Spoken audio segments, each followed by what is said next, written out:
Right Murali గారు చూస్తున్నాం gold unstoppable అన్నట్లు దూసుకుపోతోంది. ఒక్కరోజే దాదాపు 1000కి పైగా ధర పెరిగింది. సో ఇప్పటివరకు మనం ఎనలిస్టులతో మాట్లాడిన దాన్ని బట్టి చూస్తే భవిష్యత్తులో గోల్డ్ ధరలు ఎలా ఉండవచ్చు, అసలు ఓవరాల్గా ఏం చెప్తారు సార్?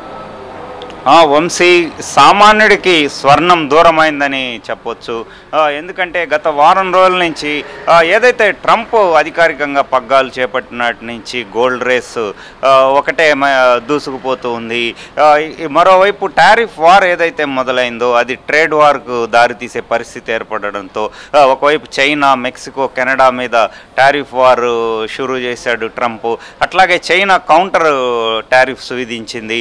దీంతో ఒక్కసారి ఇంటర్నేషనల్ మార్కెట్లో స్తబ్దత అనేది నెలకొంది. డౌన్ ట్రెండ్ మళ్ళీ పీక్స్కి చేరుతుందని, పతనాల బాట పడతాయి స్టాక్ మార్కెట్స్ అనే ఆందోళన, అట్లాగే అంతర్జాతీయ ఆర్థిక అనిశ్చితి, ధరలు పెరుగుతాయి, ద్రవ్యోల్బణం పెరుగుతుందనే భయాల నడుమ అందరూ గోల్డ్ వైపు షిఫ్ట్ అవుతున్నారు. దీంతో బంగారం ధర అనూహ్యంగా పెరుగుతోంది. ఈ ఒక్కరోజే ₹1000 పైగా పెరిగింది. దీనికి తోడు రూపీ డాలర్తో కంపేర్ చేస్తే 87.34 ఆల్ టైమ్ హైక్ చేరడం, దీంతో బంగారం మరింత భారంగా మారింది. సో ఇప్పుడు ఏంటంటే ఈ అంతర్జాతీయ అనిశ్చిత పరిస్థితుల్లో గోల్డ్ ఒకటి సురక్షితమైన పెట్టుబడి సాధనంగా భావిస్తున్నారు. దీంతో గోల్డ్కు మాత్రం మంచి డిమాండ్ ఏర్పడింది. ఇదే వరవడి కొనసాగి 90,000 టచ్ చేస్తుంది త్వరలోనే అంటున్నారు.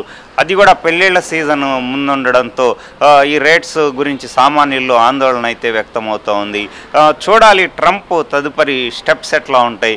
దాన్ని బట్టి ఈ టారిఫ్ వార్ అనేది క్లైమాక్స్కి చేరితే మాత్రం గోల్డ్కి మరింత ఊపు రావడం ఖాయమని చెప్పొచ్చు వంశీ.